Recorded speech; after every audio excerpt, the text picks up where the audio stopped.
장학일 TV입니다. 좋아요, 구독, 알림, 댓글 부탁드립니다. 국민 여러분, 나라를 사랑하고 이 추위에 대통령을 지키기 위해 수고하시는 국민 여러분께 감사의 말씀을 드리고 하나님의 위로하심과 인도하심이 함께하기를 기원하겠습니다. 오늘은 이제 이 윤석열 대통령이 이 계엄을 선포하고 놀라운 그 부정선거에 대해서 말씀을 하셨습니다. 그동안에 많은 일들을 해왔지만 이 부정선거에 대해서 끊임없이 저도 주장하고 다녔습니다만은 누구도 그것을 들어주지 않았습니다. 그런데 오늘 저는 이 부정선거에 대해서 총체적으로 한번 정리를 좀 해보려고 합니다. 판도라의 상자를 열다 부정선거 카르텔에 대해서 좀 한번 얘기해 보겠는데, 대한민국의 주권은 국민에게 있습니다. 이 주권이라는 것은 모든 결정된 사항이 국민으로부터 나온다는 것이죠. 모든 권력도 국민으로부터, 최종적인 모든 것은 국민에게 있는 거예요. 그런데 이제 우리가 주권을 가지고 있으면서 우리가 바쁘니까 다 돌보지 못하고 이제 선거를 통해서 대표를 뽑아줬더니, 이거 내가 분명히 A라는 사람을 뽑았는데 C라는 사람이 들어가면 되겠습니까? 이게 부정선거라는 것이죠. 그래서 대한민국의 헌법이 무너진 거예요. 그러니까 이게 마치 홍콩이 멸망할 때, 공산화가 될 때에 부정선거를 통해서 법을 마음대로 막 뜯어 고쳤잖아요. 근데 지금도 보니까 뭐 대통령 경호법도 또 뜯어 고친다고 그러잖아요. 자기들 마음에 안 들면 다 법을 뜯어 고친다고 그러죠. 왜 그럴까요? 저들은 이제 막장에 온 겁니다. 막장에. 그래서 이제는 국민의 저항권을 가지고 우리가 이 부정선거를 반드시 밝히도록 온 국민이 함께 해줘야 됩니다. 이거는 지지를 하느냐 안 하느냐가 문제가 아니라 부정선거는 있어서는 안 되는 것입니다. 국민의 주권이 도둑맞은 건데 내가 지지를 하든 안 하든 그게 무슨 상관이 있습니까? 내 주권이 지금 도둑맞아서 딴 데로 가는데. 그래서 이 부정선거는 매우 심각합니다. 자, 여기 국민들이 밝혀낸 부정선거 시나리오를 가설로 생각해보면 이런 겁니다. 더불어민주당이 선거에 대한 청사진을 기획합니다. 그래서 이런 모든 것을 기획을 해서 중앙선거관리위원회 서버의 시뮬레이션을 이들이 다 이렇게 만들어 가지고 그걸 가지고 이제 중앙선거관리위원회로 넘겨주죠. 그러면 중앙선거관리위원회에서는 그것을 실행하는 겁니다. 투표수를 부풀리고, 쉽게 말하면 이제 여기서 말하는 것처럼 전자개표기를 조작을 한다든지, 또한 아울러서 뭐 가짜 투표지를 여기다가 넣는다든지, 또 투표함 바꿔치기를 한다든지, 이런 걸 통해서 중앙선거관리위원회에서 막 이 부정선거를 한다고요. 그러면 대법원에서, 이게 이제 법원이잖아요. 우리나라가 이게 치외지역, 법치외지역으로 하기 때문에 우리가 이건 부정선거다 그리고 뭐 해도 다 은폐시키는 거예요. 재검표 무효화시키고요. 질질 끌다가 조금 있고 조금 차이나게 만들어 놓고, 그러고 나서 이거는 뭐 당락에 큰 영향이 없다, 뭐 이런 식으로 해가지고 대법원에서 다 기각을 시키든지 각하를 시키든지 이런 식으로 해가지고 지금까지 이 부정선거를 이런 식으로 해왔다는 거예요. 그러니까 이게 더불어민주당에서 뭐 50년을 우리가 다 장악한다는 둥 이런 소리 하지 않았습니까? 그러니까 더불어민주당에서 계획을 세우면 중앙선거관리위원회에서 실행을 하게 되고, 그 다음에 이제 대법원에서 이거에 대해서 은폐하기 위해서 재검표 무효화시키는 거죠. 그래서 보면 기획자가 누구냐, 부정선거의 기획자가 누구냐, 이건 뭐 더불어민주당이죠. 그래서 20년 총선 의석수 확보를 정확히 예측한 민주당이에요. 20년도에 그 이제 의석수를 확보하는데, 여기 보시면 민주당 그 이근영 전략기획위원장이 자신의 SNS에서 다음과 같이 기재를 했어요. 뭐냐, 선거 막판에 이러저런 계문서들이 돌아다녔는데 실제 우리 당 전략기획관은 예측은 이랬다. 그래 놓고 나서 그 예측에서 얘기를 했는데, 사전투표에서 우리는 이제 전체적으로 우리는 163석을 확보하고 사전투표에서 플러스 알파에서 17석 180석을 하겠다. 이것을 얘기했단 말이죠. 그래서 이것이 문제가 되니까 이제 SNS 내용에서 삭제를 하게 되죠. 근데 나중에 어떻게 됐습니까? 정확하게 180표를 얻기 위해서 163인데 사전투표의 보정값을 1.71로 맞춰놓게 되면 약 71%를 올려놓는 거죠. 근데 그것이 정확하게 조금도 틀리지 않고 실제와 정확하게 일치됐어요. 163석 지역구 한다. 그래서 뽑을 때 떨어뜨릴 때 다 선정해놓고 163석을 차지하게 된 것입니다. 그래서 사전투표 보정값이 뭐냐 그러면은 목표 의석수가 163석일 때 사전투표 보정값을 1.71로 본 거예요. 그러니까 쉽게 말하면 가짜 투표지를 72%를 더 많이 투입해야 한다는 그런 뜻을 가지고 있는 거예요. 그러니까 민주당과 국민의힘이 동일하게 의석수를 나눠 갖고 난 뒤에 사전투표 보정값을 1로 본 거예요. 그러면 나머지 0.71은 뭐냐? 이건 100을 여기다 곱해놓으면 71%거든요. 그러니까 선관위 서버에 보정값을 미리 입력해 놓았다는 거예요. 그러니까 이렇게 되다 보니까 300석 가운데서 목표 의석수인 163, 사전투표 보정값 1.71 이렇게 해가지고 17표를 이제 차지해서 180석을 차지하게 되는데 여러분 여기 보시죠. 여론조사 결과 예상 투표일 사전투표 보정값 다 해가지고 거기다 투표할 때 부풀려진 막 사전투표 수를 집어넣는 거죠. 자 이렇게 해가지고 결국에는 24년 총선도 사전투표를 정확하게 기획을 해서 예측한 민주당이에요. 그러니까 요 전기에 20년도에도 똑같이 그렇게 했는데 이번에는 김민석이가 소수점까지 맞췄잖아요. 소수점까지. 예? 사전투표 31.3%를 우리가 얻게 된다. 이거는요. 정말 누구도 이거는 예측할 수 없는 거거든요. 이미 이것은 사인이라고도 할 수 있고 이미 다 보정값을 맞춰놨던 것이죠. 그래서 이들이 선거를 몇 프로에다 맞춰놨냐면 이번 선거는 71.3% 정도 투표할 거다. 그러면 여기서 이제 그 투표수에 비춰서 사전투표는 31.3%로 한번 맞춰보자. 이런 식으로 해서 총선 사전투표율을 그렇게 한 거예요. 그래서 민주당이 총 투표율을 71.3%, 사전투표율을 30.3%로 맞춰놨던 거죠. 자 이렇게 민주당에서 기획을 세워놓으면 중앙선거관리위원회에서는 그대로 실행을 하게 되는 것이죠. 그래가지고 통계학적으로 존재할 수 없는 20년대 총선 데이터가 거기에 이제 다 비밀지령으로 E- 무한대 이게 이제 민경욱 씨가 지금 책에서 다 나오는 것인데 이러한 그 20년대 선거가 나올 확률은 몇 경분의 1이라는 거예요. 다시 말하면 이 세상에 존재하지 않는 선거 데이터. 그러니까 이건 수학적으로 분석해 보면 100% 부정이다. 이렇게 우리가 말할 수 있는 거예요. 그러니까 이게 사전선거와 이 당일 선거 이런 것들을 비교해 보면 여기 정상적일 때는 이렇게 가운데 이렇게 딱 있어요. 가운데로 모여서 올라가고 내려가고 올라가고 내려가고 이렇게 되거든요. 근데 조작을 하게 되면 이게 딱 벌어지면서 이게 이제 이만큼 투표수를 넣은 만큼 이쪽은 빠지는 거예요. 그래서 이거 보면 통합당 왼쪽에 있고 민주당 오른쪽에 있는데 요게 치우쳐 있게 되는 거죠. 이게 뭐냐면 조작이 됐다는 근거를 지금 얘기하고 있는 것입니다. 근데 이렇게 나올 확률은 2분의 253승의 1, 2의 253승의 1이라고 하는 건 이거는 동전을 우리가 그냥 던져서 이게 뭐 253개 동전을 던졌을 때 이게 한 면으로만 다 나올 수 있다고 이렇게 예측하는 거와 뭐가 다를 게 있냐는 거죠. 자 이런 것을 우리가 보면서 보세요.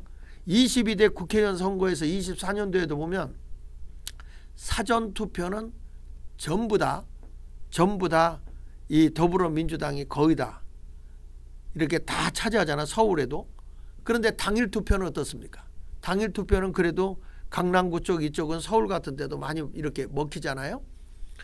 이것도 이제 우리가 보면 이거 사전투표 조작이 없이는 불가능한 일이라고 저는 생각을 하게 되는 거죠.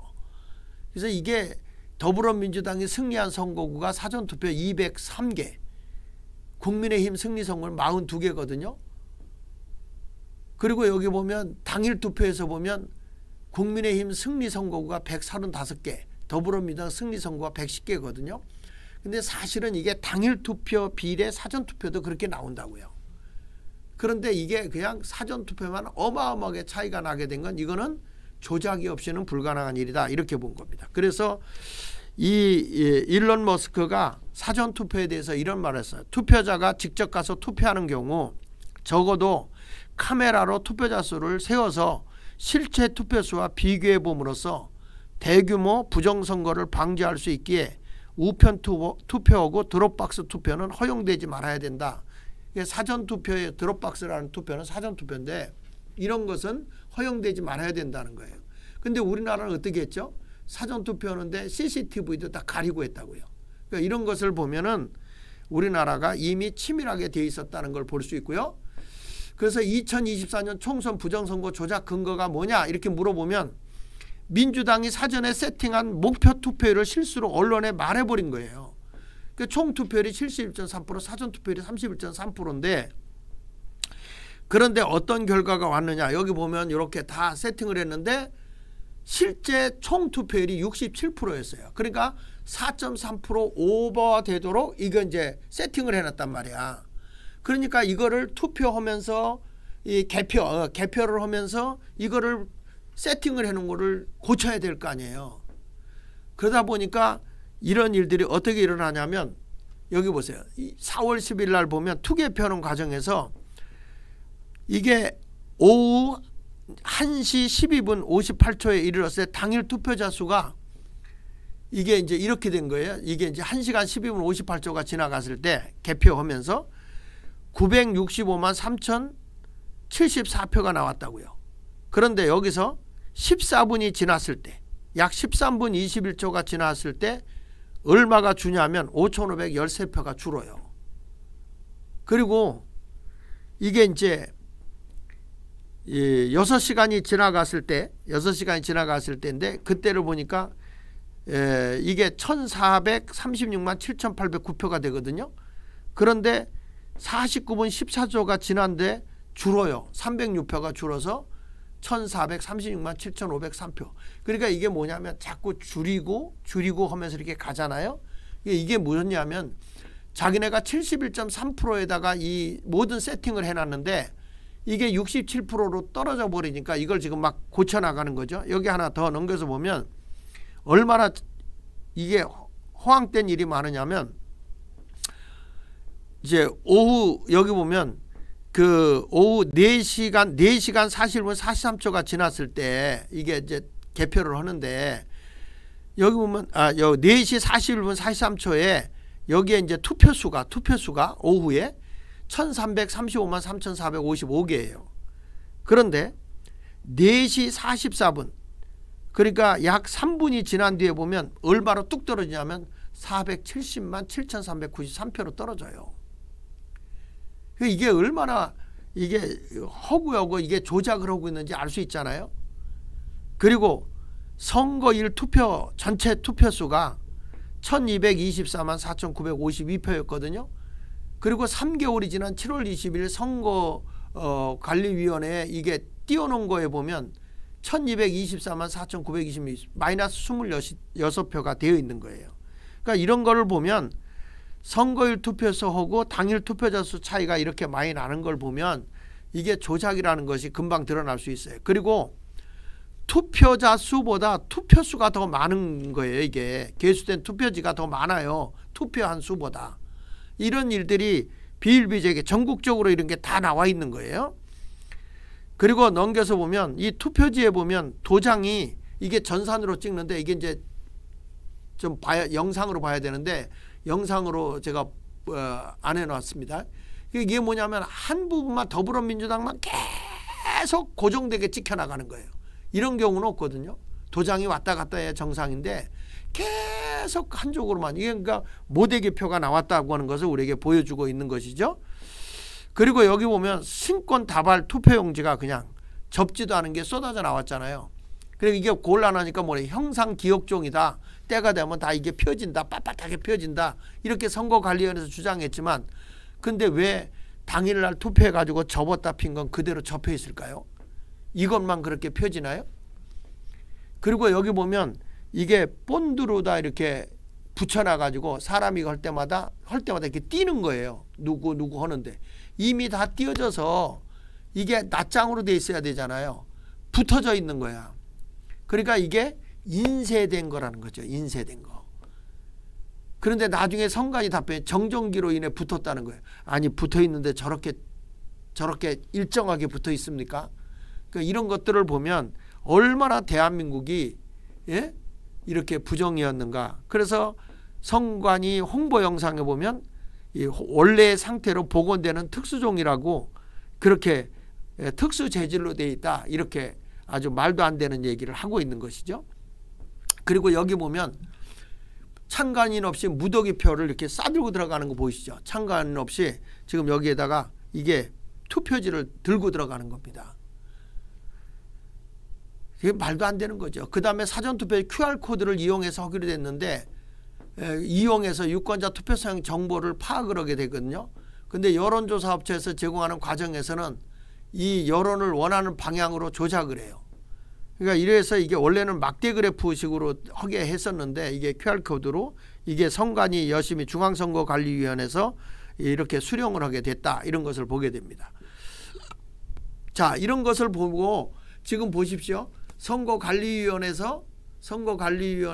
더불어민주당이 기획을 하면 선거관리위원회에서 그대로 이것을 시행을 하는 거예요. 부정을. 그러면 이제 여기에 누가 또 공모하느냐. 대법원에서 공모하죠. 그래서 넘겨보면 부정선거 의혹 소송 대부분이 기각이 됩니다. 2020년 총선 관련 139건을 소송했는데 극소수만 재검표했죠. 그리고 180 이내에 처리해야 되는데 이런 것들이 그냥 뭐 1년 만에 재검을 개시한다든지 막 이렇게 엉터리 같은 일을 하게 된 거죠. 그리고 넘겨서 보시면 여기 재검표 시 확인한 가짜 투표지들을 보십시오. 테이프 투표지가 있고 막 달라요. 색상도 다르고 이중인쇄가 되어 있질 않나. 자석 투표지 이렇게 띄어야 되는 게 없나. 이게 도장을 찍으면 거기 이렇게 딱 찍히는 게 있거든요. 그 확인자 관리관의 도장이 찍혀야 되잖아요. 근데 여기 보면 일장기 투표 그냥 뭘로 꾹 눌러버린 거예요. 그리고 신권 다발지 투표가 모대기로 쌓여 있고 인쇄 불량 이게 막 삐뚤어지고 올라가고 옆으로 밀려나고 하는 이런 거 쏠림 투표지. 그리고 사라진 투표 관리관 도장 이거 도장도 안 찍은 거예요. 이런 것들이 모대기로 나와 있었다. 그러니까 우리가 보면 이게 부정선거 아닐 수가 없잖아요. 근데 대법관 3명은 부정선거 소송을 다 기각을 하는 거예요. 천대엽, 조재현, 이동원이가 이런 사람들이 다 그냥 덮어버리는 거예요. 아무리 부정선거라고 하고 당사자가 가서 내가 왜 우리 동네에서 찍었는데 0표가 나오냐. 그렇게 해도 다 그냥 각하시키고 그 다음에 고소를 했는데도 다 그런 것들을 다 기각시켜버리는 그런 거예요. 그 기각의 사유를 보면요. 이런 말이 나와요. 범죄자도 저렇게 명백한 증거를 남기지 않을 것이기 때문에 부정선거가 아니다. 이렇게 말해요. 어떻게 저렇게 확실한 거를 남길 수가 있겠느냐. 이게 부정선거가 아니다. 이거는 누가 모대기로 만들어버린 거지. 이건 부정선거 아니다. 이런 식으로 말도 안 되는 기각 사유를 얘기를 했던 걸 보게 됩니다. 그리고 여기 보면 선관위 수사가 불가능한 이유가 전부 다 각 시도 선관위의 위원장들이 관할 지방법원장이든지 고등법원 수석판사잖아요. 그러면 이거에 대해서 관리 감독을 하는 사람을 고소를 하니까 자기에게 자기를 고발을 하라고 영장을 발부하겠습니까? 그게 불가능한 거죠. 그러니까 여기는 누구도 대통령도 들어가서 이것 좀 확인하다. 의심이 많으니까 확인하자. 그래도 여기는 다 열어주질 않아요. 그래서 대통령이 어쩔 수 없이 비상계엄령을 선포한 거죠. 부정선거 은폐하기 위해서 비례대표 재검표를 그렇게 요청하지만 대법관들은 다 거부해요. 대법원에서 의도적으로 비례대표 재검표를 3년이나 지연시키잖아요. 원래는 6개월, 3개월에서 1년 만에 모든 게 다 끝나게 돼 있거든요. 근데 이걸 계속 밀어버리는 거예요. 가장 법을 안 지키는, 그래서 김문수라는 분이 쓴 책에 보면 판검사가 망친 대한민국이라는 책을 쓴 거예요. 2020년 5월 14일 소장 제출해서 2023년 5월 11일 공판을 개시했으니까 거의 뭐 3년이 돼서 이 공판은 이게 말이 되겠습니까? 그 민유숙 대법관은 증거로 보존된 비례대표 투표함을 열어보지도 않은 채 소송을 기각시켰고요. 그러니까 투표함을 열었다면 선관위가 비례대표와 관련해서 사전 세팅값대로 미처 투표지를 준비하지 못한 것이 드러나면서 부정선거가 밝혀질 것이 명백했기 때문에 결사적으로 재검표를 막은 것이죠. 이게 대법관들이에요. 그래서 이런 것들을 알고도 어떻게 국민의힘, 언론, 수사기관 이런 사람들은 왜 벙어리가 되어 있을까요? 나라가 점점 이게 공산화로 가기 위해서는 부정선거가 앞서가는 거거든요. 그래서 부정선거는 국가안보의 중대한 침해 행위이기 때문에 이게 이제 부정선거에서 우리가 아는 캐나다도 그렇고 중국이 개입하지 않은 나라가 없어요. 호주도 그렇고. 그러니까 중국의 선거 개입과 북한의 끊임없는 해킹 및 도발로 국가적 위기가 왔는데 20년 4월 총선 9개월 전에 민주연구원 양정철 원장이 나흘 동안 중국을 방문해서 공산당 당계와 협약을 맺고 왔어요. 중국의 IT 기업인 텐센트를 방문하게 되고. 그러니까 이런 것을 보면 이게 중국의 해커들과 함께 이게 연합을 해서 부정선거를 했다고 보지 않을 수가 없는 거예요. 그러니까 이번에 윤석열 대통령이 비상계엄을 선포하고 이번에 아마 틀림없이 부정선거에 대해서 밝힐 거라고 저는 기대하고 있습니다. 우리 국민들이 조금만 더 힘을 합쳐줘서 도와주신다면 이 일을 행할 수 있을 거라고 생각합니다. 20년 선거 데이터에 발견한 중국 해킹 흔적이 나타나는데 회계사 로이킴은 2020년 선거 데이터 속에 중국 해커가 숨겨놓은 아스키 코드 형태의 문자열을 발견했어요. 그게 뭐냐? Follow the Party라고 하는 거. 그러니까 이들이 아주 중국의 당에서부터 이런 급조한 것을 만들어 가지고 이제 영원히 우리의 손아귀에서 이 당이 존재한다. 영원히 존재한다.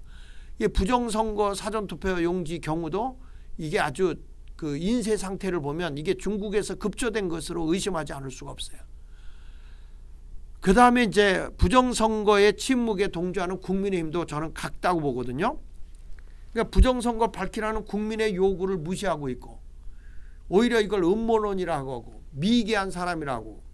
그러니까 이 사람들이 나만 당선되면 된다는 극도주의자로 빠져 있는 거예요. 뭐 한동훈 같은 사람도 뭐 부정선거에 관한 음모론이라든지 공감하지 않는다 이런 소리나 하고 앉아 있는 사람들이, 그러니까 저는 같은 동조 세력이라고 볼 수밖에 없는 거예요. 그러니까 언론도 똑같아요. 소수 언론만 이렇게 선거위가 투표지를 빼돌린다 뭐 이런 얘기, 무너져 내린 대한민국 뭐 이런 부정선거에 대해서 얘기하고 있지, 이게 메인 언론들은 다 이거에 대해서 아주 극우들의 말도 안 되는 얘기들을 하고 이렇게 얘기를 하잖아요. 이번에 대통령이 이거 했을 때 뭐라고 얘기했습니까? 찌라시를 듣고 계엄을 선포했다 이런 식으로 얘기하잖아요. 그러니까 이런 것을 보면 마틴 루터 킹 목사님의 말씀이 생각나는 거예요. 궁극의 비극이란 악한 사람들이 저지르는 억압과 잔인함이 아니라 선한 사람들이 그러한 일들을 못 본 척하고 침묵하는 것이다 이런 얘기를 했어요. 비극은 이런 모습을 보면 들고 일어나야 되는 거잖아요. 근데 마틴 루터 킹 목사님의 한 말이 궁극의 비극이 뭐냐, 악한 사람들이 저지르는 억압과 잔인함이 아니다, 선한 사람들이 벙어리가 되어 있는 것이라는 거예요. 자, 이런 것을 보면 소리쳐야 되는데 이게 잘못되어 가고 있다는 거예요. 그래서 저는 여러분들 대한민국의 모든 국민들에게 제가 묻고 싶습니다. 뭐냐, 무너지고 있는 자유 대한민국의 회복을 위해서 여러분 침묵을 할 겁니까? 저항하겠습니까? 어느 쪽을 선택하겠습니까? 한국 교회 목사님들 지금 이러한 현실을 바라보면서 지금 대한민국이 완전히 이 공산화로 가느냐, 친중으로 가느냐, 자유민주주의로 가느냐, 친미로 가느냐, 이런 것들에 대해서 우리가 냉정하게 판단을 해야 할 때가 됐습니다. 지금 이대로 있으면 자유 대한민국은 이제 공산화로 가는 길목에 서 있는 것입니다. 어떻게 하시겠습니까?